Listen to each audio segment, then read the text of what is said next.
How did one tiny settlement on a hill manage to conquer half the world? Their legions wiped ancient kingdoms off the earth. Their engineers built aqueducts and roads we still use today, and their rulers declared themselves living gods. Rome, an empire synonymous with power. Over 1 million people in one capital, an unprecedented ancient metropolis. But behind the dazzling white marble of forums and gold of palaces hid betrayals, blood, incredible geniuses, and absolute madmen.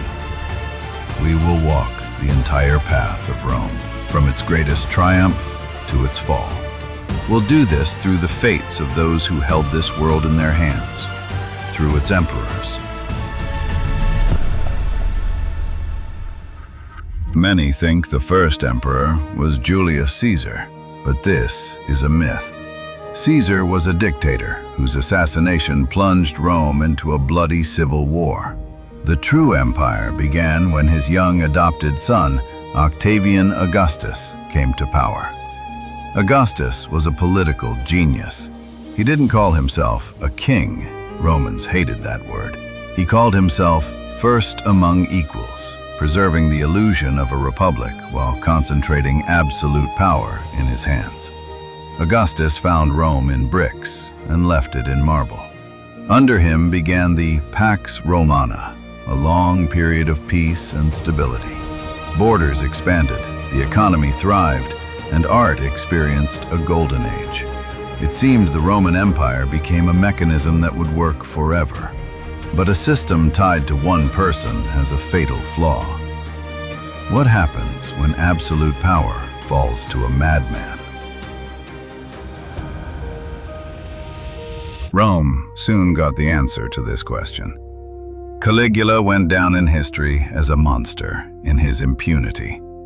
He forced senators to run after his chariot, declared war on Poseidon, ordering legionnaires to slash waves with swords, and seriously intended to make his horse a Roman consul. His cruelty knew no bounds, until his own guards ended this tyranny with dagger strikes. But a true nightmare awaited Rome ahead. Nero, an emperor who considered himself a great actor and the world his stage. It was under him, in 64 AD, that the Great Fire broke out, destroying 2/3 of Rome. Legend says Nero played the lyre and sang of the fall of Troy, watching the capital set ablaze by his order. To divert suspicion, he found scapegoats, a new, little-known sect called Christians, sparking centuries of brutal persecution. After Nero, Rome needed a miracle to survive. That miracle was the Flavian dynasty. Emperor Vespasian understood a simple truth: to control the mob, give it bread and circuses. On the site of Nero's palace, he began building the greatest arena, the Colosseum. Here, blood flowed in rivers, and gladiators became superstars. The crowd was fed and happy. On this foundation began Rome's golden age, the era of the so-called 5 good emperors. Under Trajan, the legions were invincible. The empire reached its peak size, stretching from misty Scottish forests to the sands of the Persian Gulf.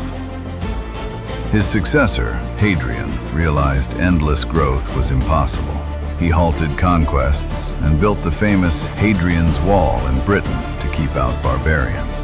Under him, architecture reached incredible heights. The Pantheon was built, a temple to all gods with the largest unreinforced dome in the world, even 2,000 years later. The climax of this golden age was the reign of Marcus Aurelius, a philosopher on the imperial throne. A man who dreamed of spending days in libraries, but had to spend his life in the saddle. Under him, the first cracks appeared in the empire's facade. From the east came a plague, killing 1/3 of the people. On northern borders, endless barbarian hordes began to mass. Sitting in a frozen tent by the Danube, Marcus Aurelius wrote his famous Meditations, a treatise on duty, death, and a calm mind facing chaos. He firmly believed that a true ruler must serve the public good above all personal desires. Despite constant warfare and personal tragedies, he remained a paragon of stoic virtue. He held the lines, but after his death, the empire's fall began. The 3rd century almost wiped Rome off the face of the earth. Economic collapse, an endless succession of emperors killed by their own soldiers. Salvation came with Emperor Diocletian, who took a radical decision. The empire grew too large. He divided it. The next emperor, Constantine, took 2 steps that changed the course of world history. First, he legalized Christianity, a religion Rome ruthlessly persecuted for 3 centuries. By embracing a single, unifying faith, he forged a powerful new ideological foundation for the fractured state. And secondly, he left the ancient city and founded a new capital in the east, brilliant Constantinople. This heavily fortified metropolis, strategically positioned between Europe and Asia, was designed from the ground up to be a Christian Rome.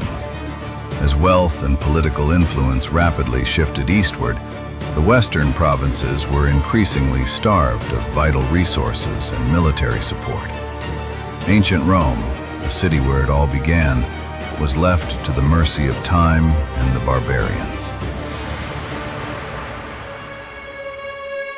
In 410 AD, the unthinkable happened. The Eternal City fell. Visigoths burst into Rome, looting and burning all in their paths. The western half of the empire shattered into pieces. The once unified provinces were quickly carved up by migrating Germanic tribes, who replaced Roman authority with their own independent kingdoms. The end came quietly. In 476, the last emperor of Western Rome, a 16-year-old boy, ironically bearing the name of the city's founder, Romulus Augustulus, was deposed by a barbarian leader. Odoacer didn't even bother to claim the imperial title for himself, choosing instead to send the Western imperial insignia away to Constantinople. This simple, bloodless act proved that the throne of the Western Roman Empire had finally become completely meaningless. The greatest empire, millennial Rome, ceased to exist. Did Rome really die? We still write with their letters, speak in languages born from Latin. Our justice relies on Roman law, and our cities are adorned with buildings inspired by their architecture. Even our political ideals, from the concept of a republic to the structure of a senate, echo the debates of the ancient forum. The very roads they paved still map the roots of Europe, and their calendar dictates the rhythm of our years. The empire fell, but its ghost became the foundation of all modern civilization.